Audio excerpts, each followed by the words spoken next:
नमस्कार दोस्तों। बच्चे आवाज आ रही है सभी लोगों को? ऑडियो वीडियो ऑल क्लियर है? फटाफट से बताएंगे चैट बॉक्स पे। All good, all well?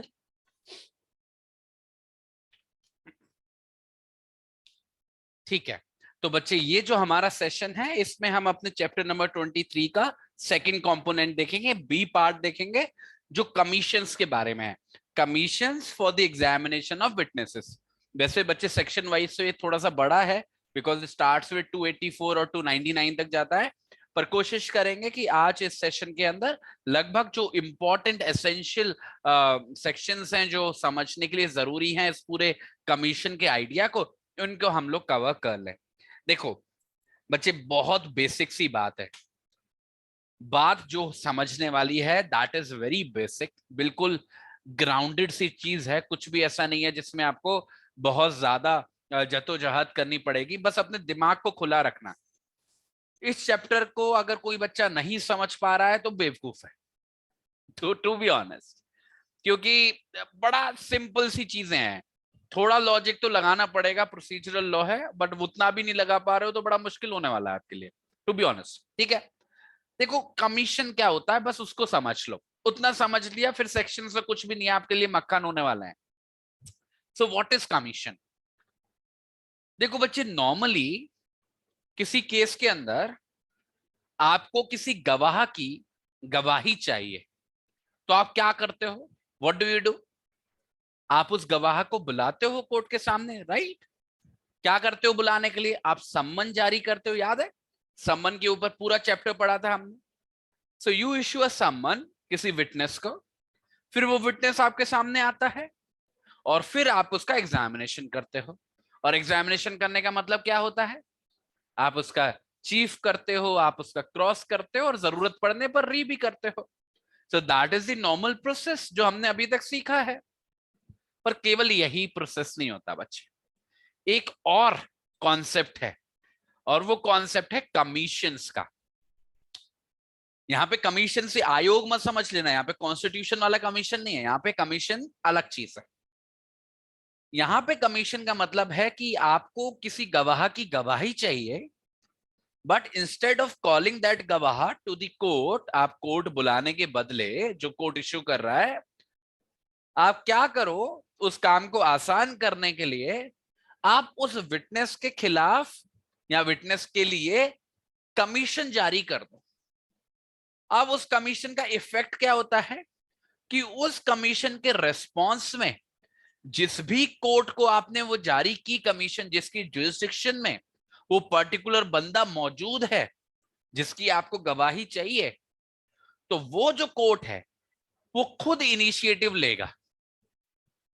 अब वो कोर्ट जिसका जुडिक्शन बनता है उस गवाह के ऊपर, जिसके जुडिक्शन में वो गवाह मौजूद है, उसके पास या तो खुद जाएगा कोर्ट उसकी गवाही लेने के लिए, या फिर गवाह को बुलाएगा अपने पास और उसकी गवाही को रिकॉर्ड करेगा। फिर आप सभी लोग सोचोगे सर फिर फर्क क्या हुआ? क्योंकि यहां पे भी तो गवाह कोर्ट में आ गया। नॉर्मली उसको डायरेक्ट बुला ही लेते हैं ओरिजिनल कोर्ट के अंदर, क्यों किसी और कोर्ट की हमने सहायता ली? फर्क है, पहला, एक तो हम उसको मजबूर नहीं कर रहे किसी दूसरे कोर्ट, उसके घर से किसी दूर कोर्ट पे आने के लिए। क्योंकि बच्चे, गवाह तो कहीं भी हो सकता है, गवाह कितना भी दूर हो सकता है ओरिजिनल कोर्ट से जहां पे केस चल रहा है। उसके खिलाफ सम्मन तो जारी करना ही पड़ता है और उसको आना भी पड़ता है, चाहे फिर वो कुछ भी हो, कितनी भी दिक्कत हो, कितनी भी परेशानी हो। बट पहला फायदा क्या कर रहे हो आप कमीशन से? कि उसके जो सबसे नियरेस्ट कोर्ट है, इनफैक्ट जिस कोर्ट के जुडिक्शन में वो रहता है, वहीं पे वो काम पॉसिबल करवा रहे हो जिसके लिए उसको शायद बहुत ट्रेवल करना पड़ता। पहला पॉइंट।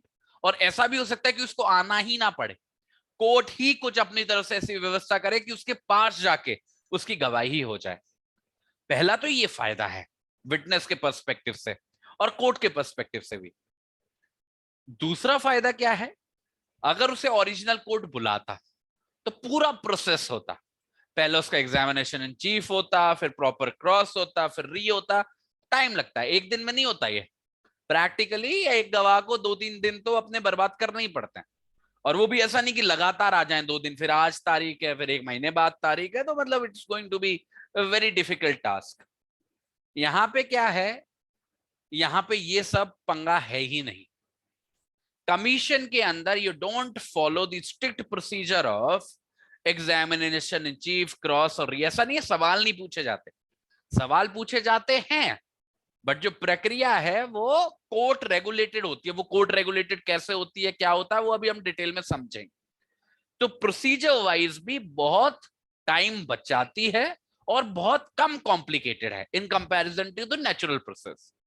तो अगर किसी विटनेस के खिलाफ आप कमीशन इशू करते हो instead of issuing the summons, आप समय भी बचाते हो और प्रक्रियावश भी काम को आसान करते हो। So that is the benefit जो कमीशन इशू करने से आता है किसी भी विटनेस के फेवर में। अब ये जो पूरा हम लोग शुरू करने वाले हैं अपनी कहानी को 284 से लेके अप टिल 299 तक, ये इसी के बारे में है। इसी कमीशन को हम समझेंगे, रूल्स और रेगुलेशंस को जानेंगे, उनके इंप्लीमेंटेशन के कॉन्टेक्स्ट को जानेंगे। तो आइए शुरू करते हैं। So the very first section जो इस कमीशन के कॉन्सेप्ट को इलेबोरेट करता है बच्चे, वो है हमारा सेक्शन 284। और ये किसकी बात करता है? अटेंडेंस की। किसकी अटेंडेंस की? विटनेस के अटेंडेंस की। कि कब हम विटनेस के अटेंडेंस को डिस्पेंस कर रहे हैं, मतलब हटा रहे हैं, और उसके खिलाफ इंस्टेड कमीशन इशू कर रहे हैं। क्या इशू कर रहे हैं? कमीशन इशू कर रहे हैं। बड़ा ध्यान से सुनना बच्चे, सेक्शन 284 सबसे इंपॉर्टेंट सेक्शंस में से एक है। जब भी किसी इंक्वायरी के दौरान, किसी ट्रायल के दौरान या किसी कार्रवाई के दौरान कोर्ट को ऐसा लगे या फिर मजिस्ट्रेट साहब को ऐसा लगे कि जिस विटनेस का एग्जामिनेशन होना जरूरी है इस केस के लिए, ऐसी परिस्थिति में उस विटनेस को अगर हम बुलाएंगे तो बहुत ज्यादा देर लगेगी, मतलब समय लगेगा। बुला तो सकते हैं किसी विटनेस को जिसकी हमें जरूरत है, जिसकी हमें गवाही चाहिए, पर अगर उसके खिलाफ सम्मन जारी करेंगे, मतलब वो पूरी जो नॉर्मल प्रोसेस है उसको फॉलो करेंगे, तो बहुत ज्यादा देर लगेगी या फिर बहुत ज्यादा खर्चा आएगा। मैंने आपको बताया विटनेस जब भी आता है तो उसको एक्सपेंस भी पे करना पड़ता है, और या फिर इनकन्वीनियंस होगा। इनकन्वीनियंस बड़ा ब्रॉड कंपोनेंट होता है, इसके अंदर डिले वाला फैक्टर भी आ जाता है, एक्सपेंस वाला फैक्टर भी आ जाता है, और कोई परेशानी जो हो सकती है। तो अगर किसी गवाह को नॉर्मल प्रक्रिया के अंदर बुलाने की वजह से डिले होगा, एक्सपेंस होगा या किसी भी तरीके की इनकन्वीनियंस होगी, जो उस केस में उन परिस्थितियों में जिसको उसे बुलाना पड़ रहा है वो अनरीजनेबल लग रहा है। ये बड़ा इंपॉर्टेंट है, अनरीजनेबल लग रहा है। अभी अनरीजनेबिलिटी क्या है? ये अनरीजनेबिलिटी निर्धारित होती है बच्चे उस विटनेस की इंपॉर्टेंस के बेसिस पे। अब किसी गवाह को आप बुला रहे हो, उस गवाह को बुलाने की वजह से डिले भी हो सकती है, एक्सपेंस भी हो सकता है और इनकन्वीनियंस भी हो सकता है। और वो जो गवाह है वो इतना महत्वपूर्ण भी नहीं है, इतना इंपॉर्टेंट भी नहीं है, उसकी कई हुई बातें इतना बहुत बड़ा रोल प्ले भी नहीं कर रही। तो ऐसा फीलिंग आता है कि उसके लिए इतना समय व्यर्थ करना, इतना पैसा खर्च करना, इतनी इनकन्वीनियंस को झेलना अनरीजनेबल है। क्या है? अनरीजनेबल है, सही नहीं है। तो अगर ऐसा है, मतलब इन तीनों में से कोई एक परिस्थिति बन रही है और अनरीजनेबिलिटी निकल के आ रही है, तो वो कोर्ट और वो जो मजिस्ट्रेट है जो ट्रायल चला रहा है, इंक्वायरी चला रहा है या प्रोसीडिंग चला रहा है, अगर वो चाहे तो उस विटनेस के खिलाफ सम्मन जारी करने के बदले, मतलब उसको बुलाने के बदले उसके खिलाफ कमीशन जारी कर देगा। क्या कर देगा? कमीशन जारी कर देगा। तो कमीशन जारी करने के लिए जो रिक्वायरमेंट्स है बच्चे, वो इस सेक्शन के अंदर हमने देखी है। क्या क्या रिक्वायरमेंट्स हैं? कि किसी विटनेस को बुलाने की वजह से डिले होनी चाहिए, एक्सपेंस होना चाहिए, या फिर बच्चे इनकन्वीनियंस होनी चाहिए, प्लस अनरीजनेबल लगना चाहिए इन दी फैक्ट्स एंड सर्कमस्टांसेस। अगर ऐसा है तो आप क्या कर सकते हो? उस विटनेस के खिलाफ कमीशन जारी कर सकते हो, उसको बुलाने के बदले उसके खिलाफ कमीशन जारी कर सकते हो। ठीक है, ये तो नॉर्मल सर्कमस्टांसेस हो गई जहां पे आप जैसे लोग हैं, मेरे जैसे लोग हैं, जैसे मैं हूं गवाह और मेरे बारे में अनरीजनेबिलिटी लग रही है तो कोर्ट कमीशन जारी कर सकता है। So it is matter of choice. आखिरी फैसला कोर्ट का होगा कि उसको सम्मन जारी करके उसे बुलाना है, उस डिले उस एक्सपेंस को झेलना है, या फिर कमीशन जारी करना है। पर कुछ ऐसी परिस्थितियां होती हैं जहां पर कोर्ट के पास ये डिस्क्रिशन नहीं होता, जहां पर कोर्ट बाउंड होता है कमीशन जारी करने के लिए। मतलब जहां पे रूल है कमीशन जारी करना और सम्मन के द्वारा बुलाया नहीं जाता। नॉर्मल सिचुएशन में आप जैसा मैं मेरे जैसा विटनेस होगा तो दोनों ऑप्शन होते हैं, नॉर्मली बुला भी सकते हैं या फिर कमीशन भी जारी कर सकते हैं। इनफैक्ट बुलाना ज्यादा नॉर्मल प्रोसीजर है, एक्सेप्शनल सिचुएशन में कमीशन जारी करते हैं। पर अगर वो जो विटनेस है अगर वो प्रेसिडेंट है इंडिया का, भारत का प्रेसिडेंट है, या फिर वाइस प्रेसिडेंट है इंडिया का, किसी राज्य का गवर्नर है, किसी यूटी का एडमिनिस्ट्रेटर है, यूटी मतलब यूनियन टेरिटरी का एडमिनिस्ट्रेटर है, अगर ये व्यक्ति है जो गवाह है जिसकी आपको जरूरत है, तो ऐसे व्यक्तियों के बारे में तो आपको कमीशन ही जारी करना चाहिए, कभी सम्मन नहीं जारी करना चाहिए। तो इन सब के बारे में जो प्रायोरिटी है वो कमीशन की प्रक्रिया को मिलती है, ना कि सम्मन की प्रक्रिया को। नॉर्मल में क्या होता है, सम्मन की प्रक्रिया नॉर्मल प्रक्रिया है और वो इनकन्वीनियंस डिले और इनजस्टिस वाली सिचुएशन में ही हम कमीशन इश्यू करते हैं। यहां पे उल्टा है, यहां पे बाय डिफॉल्ट कमीशन इश्यू करते हैं। ठीक है। सबसेक्शन 2, जब हमारा कोर्ट कमीशन जारी कर रहा है किसी भी विटनेस के बारे में, उस समय पे वो चाहे तो डायरेक्शन दे सकता है। और किस बारे में डायरेक्शन होगी, ये पैसे के बारे में डायरेक्शन होगी, अमाउंट के बारे में डायरेक्शन होगी।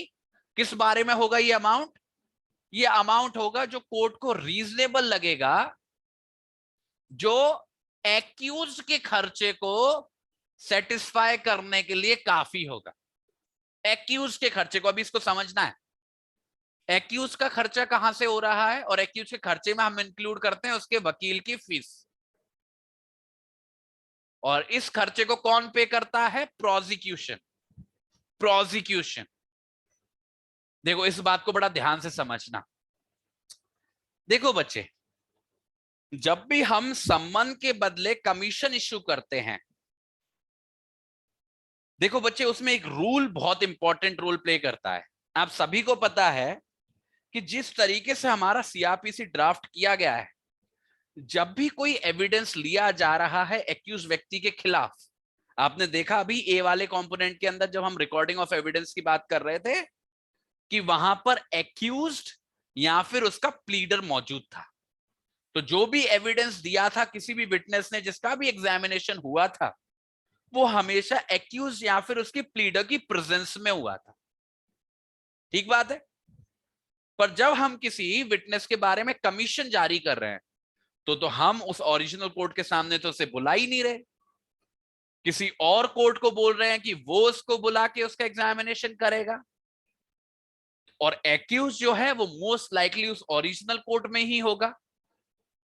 तो हमने विटनेसेस की तो मेहनत बचा ली कि विटनेस को नहीं आना पड़ेगा वहां से लेके ओरिजिनल कोर्ट तक, पर कहीं ना कहीं एक्यूज की परेशानी आपने नहीं बढ़ाती, क्योंकि अगर आप उस विटनेस को बुलाते ओरिजिनल कोर्ट में तो एक्यूज सामने खड़ा होता और उसको एग्जामिनेशन कर लेता, उसके सामने हो जाता सब कुछ जो भी होना था।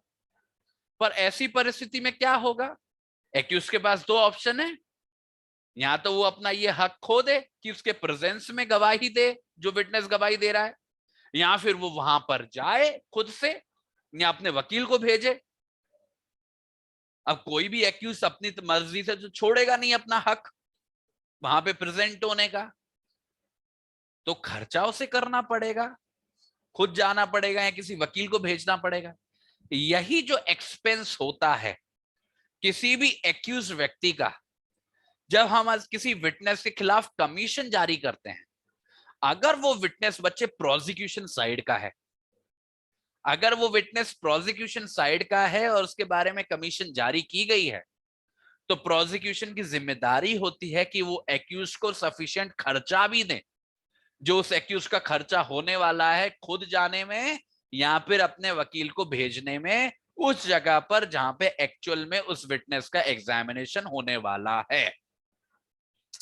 So this is the responsibility of the prosecution कि वो उसको सेटिस्फाई करे। अगर वो एक्यूज का ही है विटनेस तो फिर एक्यूज की तो बाकी प्रोसिक्यूशन की तो कोई गलती नहीं है, राइट? वो तो उसका खुद का ही वकील है और उसके खिलाफ कमीशन जारी हो रही है तो खुद का ही गवाह है। पर अगर वो प्रोसिक्यूशन साइड का गवाह है, ये प्रैक्टिकल बात बता रहा हूं मैं आपको, इन दैट सिनेरियो प्रोसिक्यूशन को पैसा पे करना पड़ता है, किसको? एक्यूज को। तो हमने सेक्शन 284 के अंदर क्या सीखा बच्चे?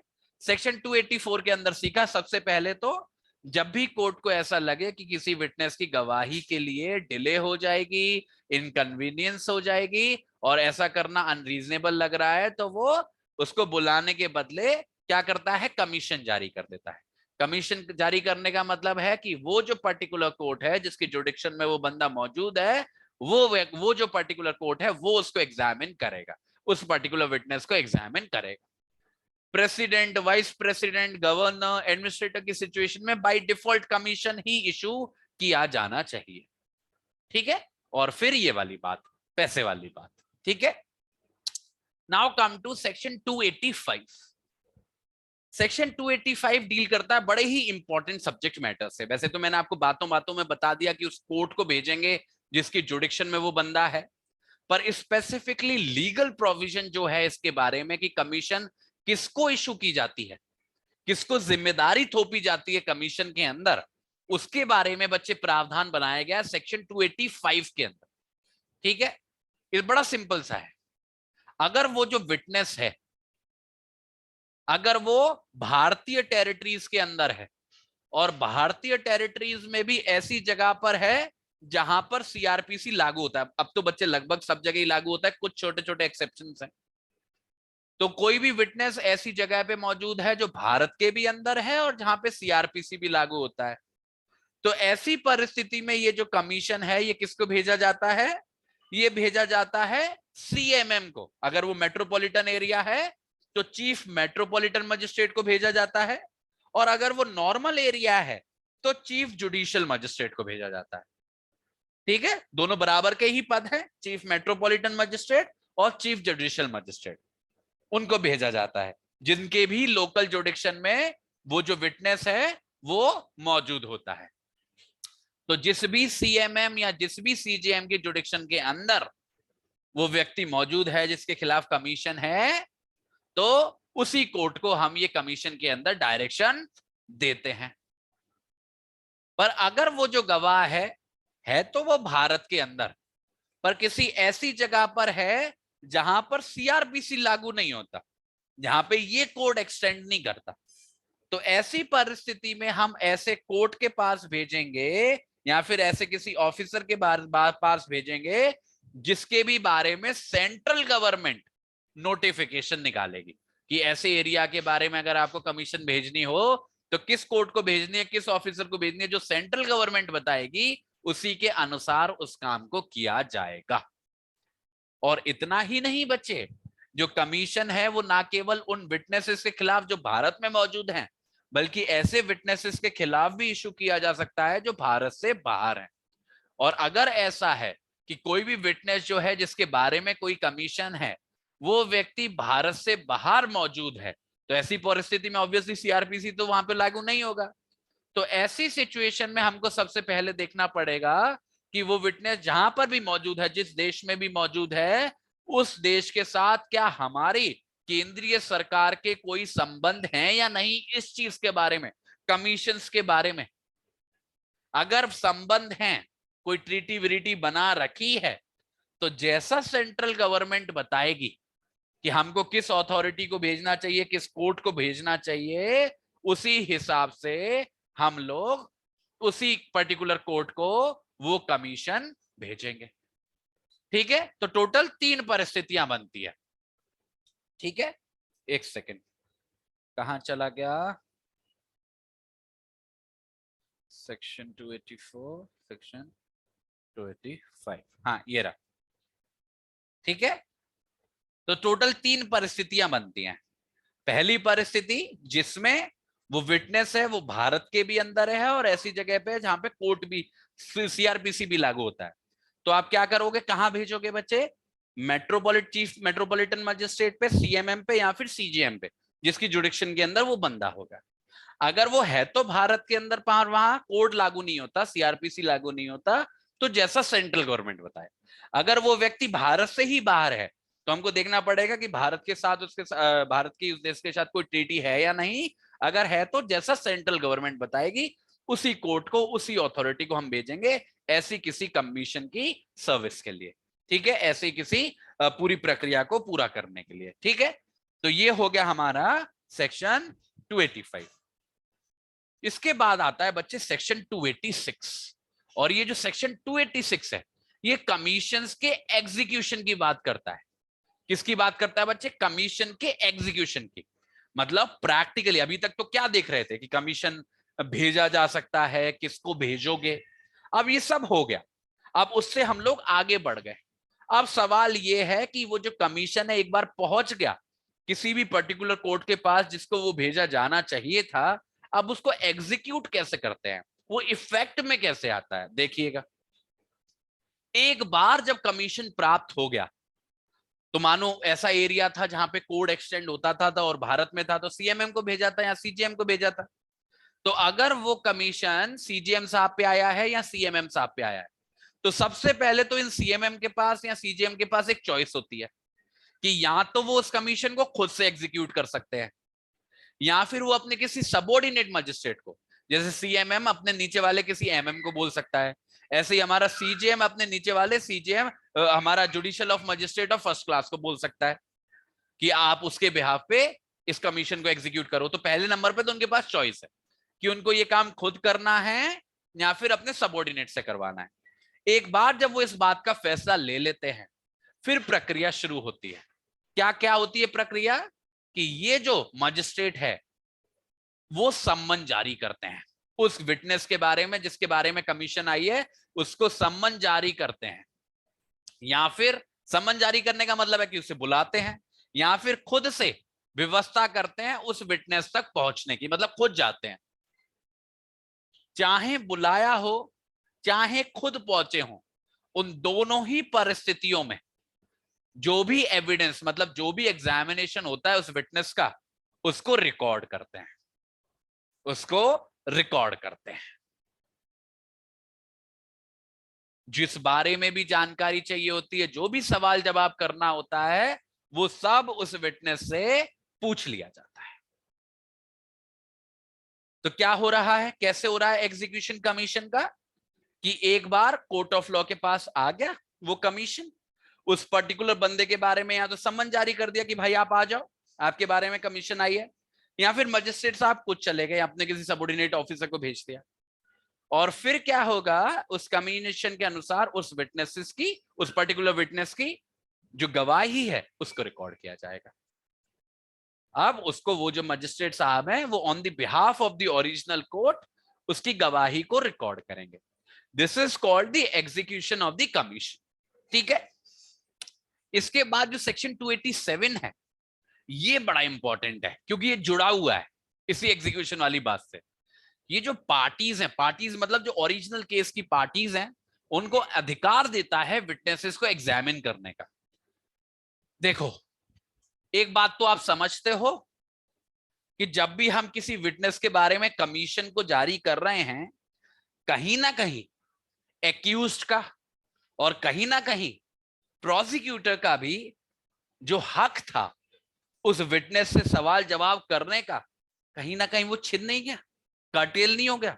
वो विटनेस आता तो उससे 1000 सवाल जवाब होते, उसका डिमीनर देखा जाता, उस पर प्रेशर बनाया जाता, पर उसके खिलाफ कमीशन जारी करके अब ये सारी चीजें कोई दूसरा कोर्ट कर रहा है, वहां पे वो हो सकता है पार्टी मौजूद भी ना हो, कौन जाएगा, हो सकता है ना जाए, ऐसा कोई जाना मैंडेटरी तो है नहीं कि एक्यूज जाए ही जाए, और प्रोसिक्यूटर तो इन एनी केस मुश्किल ही जाएगा। तो ऐसा सर्कमस्टांसेस में इस सिचुएशन का सॉल्यूशन ढूंढने के लिए हमने इस सेक्शन को बनाया है। कौन सा सेक्शन है, 287। इस सेक्शन के अंदर क्या होता है, इस सेक्शन के अंदर यह होता है कि ये जो पार्टीज हैं किसी भी केस की, जिस केस के अंदर किसी भी विटनेस के बारे में कमीशन जारी किया जा रहा है, ये क्या कर सकती है, एक पर्चा बना सकती है, एक डॉक्यूमेंट बना सकती हैं। उस पर्चे के अंदर ये अपने सवाल लिख देंगी, जो सवाल ये उस विटनेसेस से पूछना चाहते हैं। वैसे तो अगर वो खुद आया होता तो ये पूछ लेते डायरेक्टली, पर वो खुद नहीं आया है, तो ये क्या करेंगे, एक पर्चे के अंदर अपने सारे सवाल लिख देंगे कि कौन से सवाल हैं जो वो चाहते हैं कि उस विटनेस से पूछे जाएं, और उन सवालों को ये जो कोर्ट है, जो ओरिजिनल कोर्ट है, उसमें जमा करेंगे।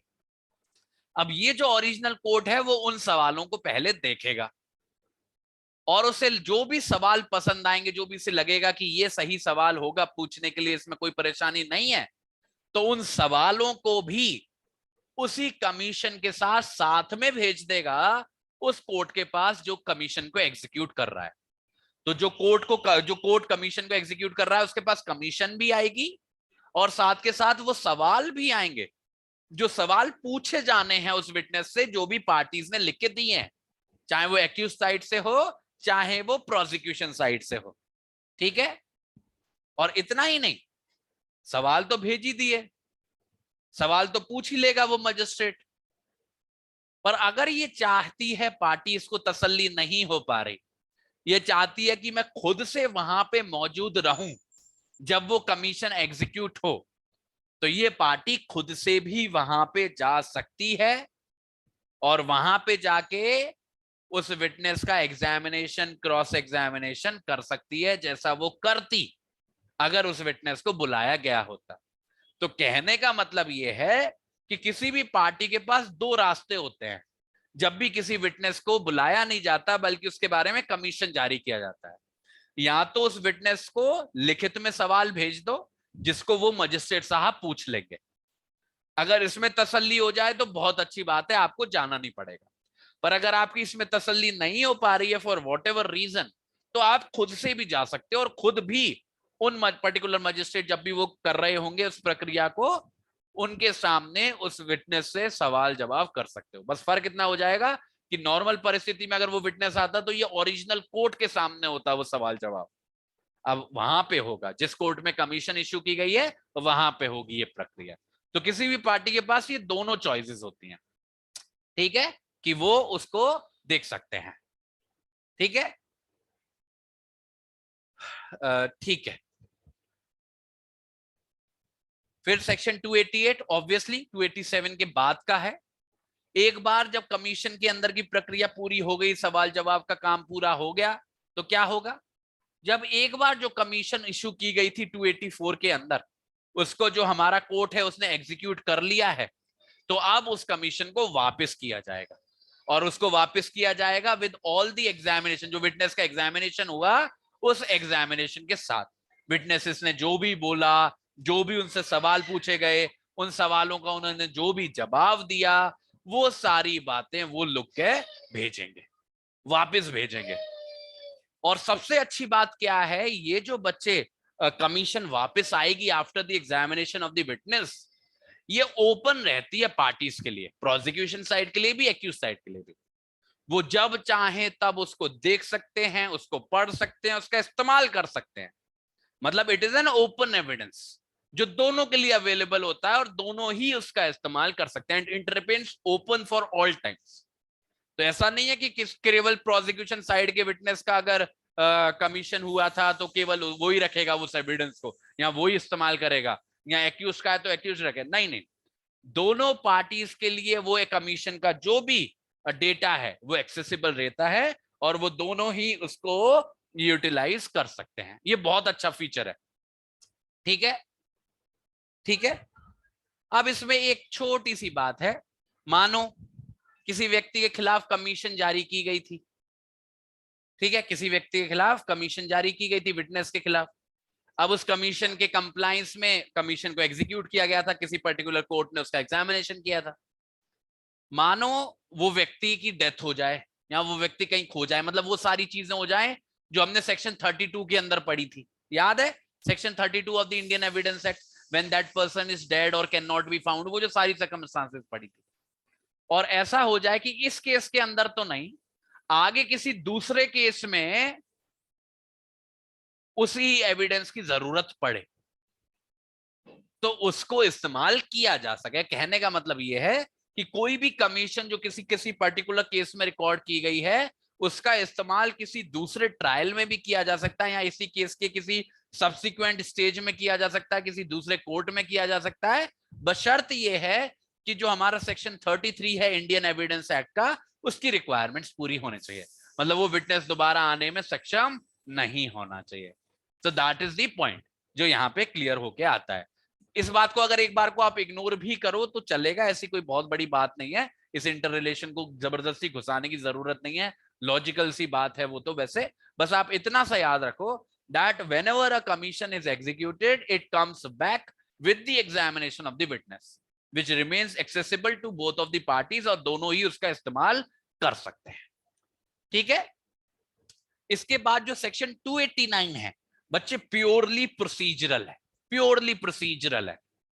इसमें क्या होता है, जब भी कमीशन जारी करता है ओरिजिनल कोर्ट सेक्शन 284 के अंदर, अब बच्चे कमीशन गई है, अब उस कोर्ट के पास पहुंचेगी, फिर वो कोर्ट सम्मन जारी करेगा या खुद जाएगा, फिर उस विटनेस का एग्जामिनेशन होगा, तो टाइम टेकिंग प्रोसेस तो है, समय तो लगेगा ही।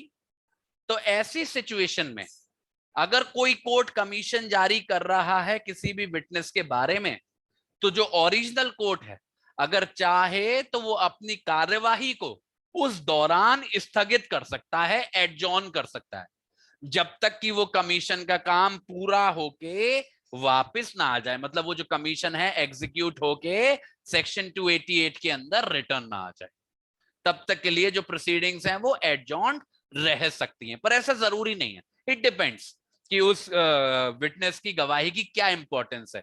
क्या वो इतनी इंपॉर्टेंट है कि कार्रवाई आगे ही नहीं बढ़ सकती जब तक वो ना हो जाए? अगर ऐसा है तो एडजॉर्नमेंट ही करना ठीक रहेगा। पर अगर ऐसा नहीं है, ऐसी सिचुएशन नहीं है कि वो इतनी एसेंशियल है कि उसका बैठ के वेट करा जाए, तो ऐसी सर्कमस्टांसेस में कोर्ट जो है वो अपनी कार्रवाई को पैरेलली चलाया जा सकता है। ठीक है। पर ये ध्यान रखेगा कि कभी भी क्लैश ना हो, क्योंकि हो सकता है कि एक्यूज व्यक्ति वहां पे जाए या प्रोसिक्यूशन पार्टी वहां पे जाए जहां पे कमीशन एग्जीक्यूट हो रही है, तो कभी भी क्लैश ना हो जाए दो जगह पे कि एक्यूज वहां पे और यहाँ पे कार्रवाई चल रही है। तो इस बात का ध्यान रखना पड़ता है। वैसे मैं आपको प्रैक्टिकल एक बात बताऊं, नॉर्मली कोर्ट एडजॉर्न कर ही देता है, जिससे दोनों पार्टीज फ्री रहती हैं कि भाई वो उनको जाना है तो वो जा सकती हैं, नहीं जाना है तो नहीं जा सकती हैं, जैसा भी उनको ठीक लगे। ठीक है। इसके बाद बच्चे जो हमारा अगला सेक्शन है वो स्पेसिफिकली उन कमीशंस के बारे में है जिनको हमने विदेश भेजा था। मैंने आपको बताया ना 3 परिस्थिति हो सकती थी कमीशन के बारे में। ऐसी कमीशन जो भारत के अंदर है और वहां पे जहां पे सीआरपीसी लागू होता है, दूसरी जो भारत के अंदर तो है पर वहां पे जहां पे सीआरपीसी लागू नहीं होता, और तीसरी जो भारत से बाहर है और उसके बारे में क्या था, सेंट्रल गवर्नमेंट नोटिफिकेशन के थ्रू बताती थी। अब ये जो 290 है ये उन्हीं कमीशंस की बात कर रहा है जो विदेश वाली सिचुएशन में आ रही है। तो उन कमीशंस के बारे में भी, जब हम विदेश भेजते हैं किसी भी कमीशन को किसी कोर्ट के द्वारा एग्जीक्यूट होने के लिए, तो उन कोर्ट पर भी वही रिक्वायरमेंट्स अप्लाई होती हैं जो अभी हमने 286 और 87 के अंदर पढ़ी कि भाई सम्मन जारी करोगे, बुलाओगे, फिर उसका एग्जामिनेशन पूरा करोगे, एग्जामिनेशन करने के बाद उस कमीशन को रिटर्न करोगे विद ऑल दी डिटेल्स और वो सारी चीजें। तो जो सारी रिक्वायरमेंट्स हमने अप्लाई की हैं अपने मेट्रोपॉलिटन मजिस्ट्रेट पे, मतलब सीएमएम पे और सीजीएम पे, as regarding the execution of commission, वो सारी रिक्वायरमेंट्स अप्लाई होती हैं फॉरेन कोर्ट्स और फॉरेन अथॉरिटीज पे भी जब वो कमीशन को एग्जीक्यूट करते हैं। ठीक है। तो सब कुछ प्रक्रिया में कुछ बहुत ज्यादा फर्क नहीं होता है। ठीक है, सिंपल सी बात है। ठीक है। और क्या हुआ? हाँ, ठीक है, एक सेकेंड, एक second. Relate to the execution of the commission return shall apply. ठीक है। जजेस और magistrates here as they apply to the commission issued under section 2। ठीक है। और ये जो रिक्वायरमेंट्स हैं ये किस किस पे लागू होता है? कोई भी ऐसा कोर्ट, कोई भी जज साहब हैं, कोई भी मजिस्ट्रेट साहब हैं जो जुरिस्डिक्शन को एक्सरसाइज कर रहे हैं किसी एक ऐसे एरिया के अंदर जो भारत के अंदर तो है पर वहां पर सीआरपीसी लागू नहीं होता है, तो जो भी सेंट्रल गवर्नमेंट स्पेसिफाई करेगा कि इस कोर्ट के पास पहुंची जानी चाहिए कोई भी कमीशन एग्जीक्यूशन के लिए, तो वहीं पे भेजेंगे। वैसे बच्चे ये बात मैं ऑलरेडी आपको बता चुका हूं तो सेंट्रल गवर्नमेंट के ही पास पावर है इन दोनों परिस्थितियों में। कौन कौन सी परिस्थिति? कि कोई जगह जहां पे विटनेस है तो भारत के अंदर, पर ऐसी जगह पे जहां पे सीआरपीसी लागू नहीं होता, तो इसके बारे में भी हमारा सेंट्रल गवर्नमेंट ही बताता है कि किस कोर्ट को भेजना है आपको वो कमीशन। ऐसे ही अगर कमीशन जो है वो विदेश के बारे में है तो वहां पर भी सेंट्रल गवर्नमेंट ही बताता है। तो ऐसी जगह पर उस कोर्ट पर, उस जज पे या उस मजिस्ट्रेट पे जाएगी जिसको भी सेंट्रल गवर्नमेंट स्पेसिफाई करेगा। ठीक है, इसमें ऐसा कुछ भी खास नहीं है। ठीक है बच्चे, so this is the entire story जो अभी तक मैंने आपको पढ़ाई, जो किसके बारे में थी? कमीशंस के बारे में। अब देखो कमीशंस का जो लॉ है, जैसे कमीशन होते क्या हैं, what are the requirements of its issuance, वो किसको इश्यू होते हैं, वो एग्जीक्यूट कैसे होते हैं, एग्जीक्यूट के बाद उसका रिटर्न कैसे होता है, एविडेंसेस के अंदर उसकी वैल्यू कैसे होती है, what are the respective rights of the accused and the prosecution उसके बारे में, और फॉरेन कमीशंस क्या होते हैं और इंडियन कमीशंस क्या होते हैं। ये जो सारे पॉइंट्स हैं बच्चे, इनको हमने कवर कर लिया है फ्रॉम सेक्शन 284 टू सेक्शन 90। जो बेसिक लॉ है, मतलब अगर सवाल आया कमीशन के ऊपर या अगर आपको लिखना पड़ा एग्जाम के अंदर, so it would be based on these sections only. कौन से? 284 से लेके 291 तक। अब मुझे जल्दी से बता दो, क्या इन सेक्शंस के अंदर कहीं पे कोई भी बात जो मैंने बताई वो समझ में आई है या नहीं? वैसे पढ़ना तो खुद पड़ेगा एक बार स्ट्रक्चर बनाने के लिए दिमाग के अंदर, पर जो बातें मैंने आपको बोली हैं यहां पर इस क्लास के अंदर, was there anything that you did not understand? क्या सब कुछ समझ में आया? Did you understand what commission is, how is it executed, how the process works? सभी लोग बच्चे, कोई भी बुड्ढा बन के बैठेगा नहीं, एवरीवन।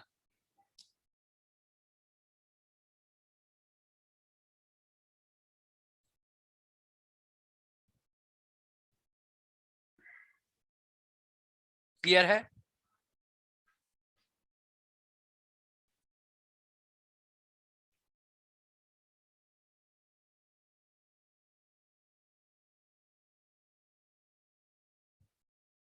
दोनों में फर्क बताओ।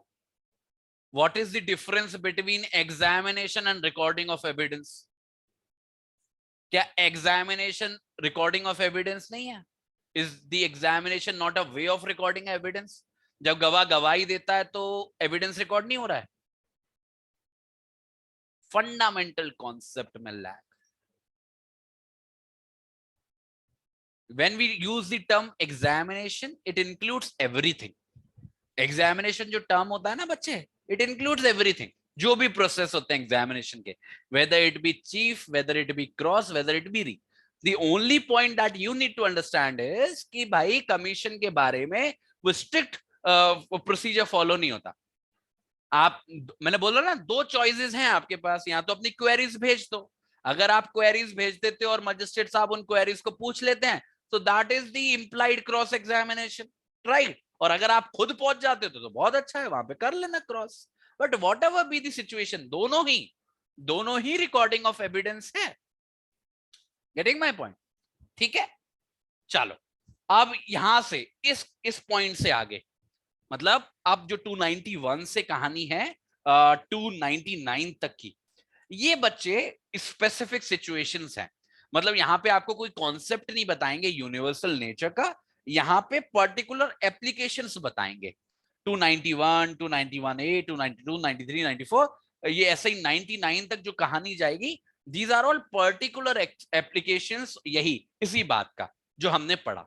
तो कुछ थोड़ा बहुत कवर कर लेते हैं, थोड़ा बहुत बच जाएगा तो उसको नेक्स्ट क्लास में देख लेंगे। इजी सी बातें हैं, लॉजिकल बातें हैं, पर जो स्टोरी है, मतलब जो कॉन्सेप्चुअल क्लैरिटी है, वो 290 पे खत्म हो जाती है। ठीक है, अब स्पेसिफिक सिचुएशंस है। जो सबसे पहली स्पेसिफिक सिचुएशन है बच्चे, वो मेडिकल विटनेस के बारे में। किसके बारे में है? मेडिकल विटनेस के बारे में। देखो बच्चे, किसी भी केस के अंदर ध्यान से सुनना मेरी बात को, किसी भी केस के अंदर दो कैटेगरी के गवाह होते हैं। एक कैटेगरी होती है जो फैक्चुअल गवाह होते हैं। समझना मेरी बात को बच्चे, दिमाग में डालना, थोड़ा सा खोलना अपने ढक्कनों को, सबको। दो कैटेगरी के गवाह होते हैं। एक गवाह होते हैं जिनका काम होता है फैक्ट्स एस्टेब्लिश करना। जैसे कोई अपराध हुआ, मैंने देखा, तो मैं एक ऐसा गवाह हूं जो मैं फैक्ट्स एस्टेब्लिश करूंगा कोर्ट के सामने कि मैंने देखा कि एक्यूज आ रहा था, चाकू लेके भाग रहा था, रोशनी थी, अंधेरा था. So my contribution is to the facts of the case, clarity on the facts, right. कुछ विटनेसेस होते हैं जो फॉर्मल नेचर के होते हैं, जिनका जो एग्जामिनेशन होता है वो फॉर्मल नेचर का होता है, वो फैक्ट्स एस्टेब्लिश नहीं करते. फॉर एग्जाम्पल, मैं कोई मेडिकल विटनेस हूं. मेडिकल विटनेस का मतलब मैं कोई डॉक्टर हूं, मैंने किसी बॉडी का पोस्टमार्टम किया है. अब मेरी जो रिपोर्ट है वो क्या है? Formal evidence. I am not saying कि मेरा एविडेंस कम इंपॉर्टेंट है, इनफैक्ट मेरा एविडेंस ज्यादा इंपॉर्टेंट है, बट वो फॉर्मल नेचर का है. मैं अपनी पर्सनल नॉलेज से, पर्सनल इंफॉर्मेशन से कुछ नहीं बता रहा. I have conducted the examination अपने स्पेशल स्किल्स को यूज करके, और मैं उसकी रिपोर्ट को प्रेजेंट कर रहा हूं. तो ऐसे एग्जामिनेशंस होते हैं बच्चे जो फॉर्मल नेचर के होते हैं, जो लगभग ज्यादातर केसेस में होते ही हैं. हमारा सीआरपीसी ना बच्चे दोनों को डिमार्केट करता है. क्यों डिमार्केट करता है? हमारा सीआरपीसी का ये मानना है कि वो जो विटनेसेस हैं जो अपनी पर्सनल नॉलेज की वजह से गवाही को दे रहे हैं, जैसे जिसने किसी चीज को होते हुए देखा है, ऐसे विटनेसेस का तो सही से एग्जामिनेशन होना जरूरी है, ऐसा सीआरपीसी मानता है. और कहता है कि ऐसे विटनेसेस को आमतौर पर कोर्ट में बुलाना चाहिए, उनका चीफ भी होना चाहिए, उनका क्रॉस भी होना चाहिए, उनका री भी होना चाहिए, because what they are stating it is out of their own personal knowledge. तो उसकी सच्चाई या झुटाई हमको पता लगानी चाहिए. ऑन दी अदर हैंड, अगर किसी डॉक्टर ने पोस्टमार्टम किया या कोई और ऐसा फॉर्मल नेचर का एविडेंस है, वहां पे उस व्यक्ति का कोई रोल नहीं होता. अब उसकी जो रिपोर्ट है वो उसने दे दी, अब आप उसको इंटरप्रेट करो, एनालाइज करो, यूज करो. वो डॉक्टर बेचारा क्या बोलेगा, क्योंकि डॉक्टर की पर्सनल नॉलेज तो कोई है भी नहीं. उसने तो भाई एग्जामिनेशन किया, एग्जामिनेशन का रिजल्ट आया, वो आपको दे दिया. तो 99% केसेस में तो उस विटनेस का कोई बहुत बड़ा रोल नहीं है, उसका ज्यादा रोल है कि उसने रिपोर्ट दी है. तो ऐसे विटनेसेस के बारे में सीआरपीसी थोड़ा सा लिबरल आउटलुक लेता है कि भाई डॉक्टर को क्या क्रॉस एग्जामिन करोगे. नॉर्मल परिस्थिति में ऐसी सिचुएशन नहीं आती है. कभी कभार अगर सवाल उठ जाता है किसी डॉक्टर की क्रेडिबिलिटी पे, या किसी ऐसे फॉर्मल एविडेंस देने वाले व्यक्ति की क्रेडिबिलिटी पे, तब हाँ, तब जरूरी हो जाता है कि उसके बारे में भी नॉर्मल प्रक्रिया फॉलो हो. पर नॉर्मली ऐसा लगता है कि फॉर्मल एविडेंसेस तो ऐसे ही ले लेने चाहिए, किसी को बिठा बिठा के क्रॉस और री नहीं करवाना चाहिए अगर जरूरत नहीं है. That is the basic logic in सारे सेक्शंस के पीछे जो हम पढ़ेंगे बच्चे अभी 291 से लेके 299 तक. ठीक है, वैसे थोड़ी लंबी सी कहानी है, मैं सोच रहा हूं कि इसको आधा अधूरा बीच में छोड़ूं या फिर एक साथ पूरा करूं. चलो एक काम करते हैं, लेट्स डू वन थिंग, कि अभी मैं भले ही अभी क्लास को खत्म कर रहा हूं 15 मिनट पहले, आप सभी लोग इस क्लास को खत्म होते ही जो सेक्शंस बच्चे हमने कवर करे, इनफैक्ट मैं कहूंगा आप चैप्टर 23 को शुरू से लेके, मैं बता देता हूं स्पेसिफिकली, और सभी को करना है, क्लास आप लोगों के लिए खत्म नहीं हुई है, बड़ा इंपॉर्टेंट है बच्चे, क्योंकि अगर इसके बारे में आपने क्लैरिटी पा ली तो एविडेंस एक्ट का भी जब आप एग्जामिनेशन लिखोगे ना, उसमें आपको बहुत हेल्प होगी. तो मेरी बात मानना बड़े ध्यान से.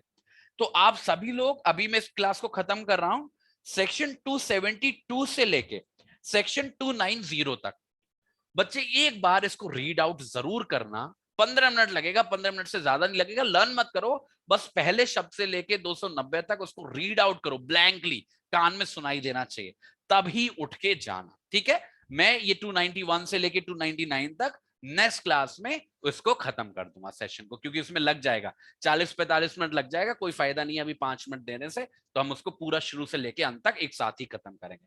ठीक है, क्लियर है सभी लोगों को? बात समझ में आ गई? क्या एक्सपेक्टेशंस है? Are we all clear? और ओवर स्मार्ट बनने की किसी भी बच्चे को बिल्कुल जरूरत नहीं. ओवर स्मार्ट बच्चा बिल्कुल बेवकूफ है, वो डूबेगा. ना ही ऐसा बने, ना ही ऐसे बच्चों को फॉलो करें. जो करने को कहा जा रहा है उसको करें, तभी पकड़ आएगी, वरना जिंदगी भर बैठे रहोगे, जिंदगी भर सुनते रहोगे, आज मेरी क्लासेस, कल किसी और की क्लासेस, कभी खत्म नहीं होगी साइकिल, और बैठे रह जाओगे जिंदगी भर.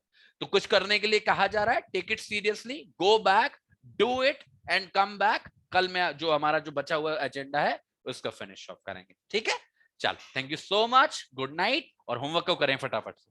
Bye bye.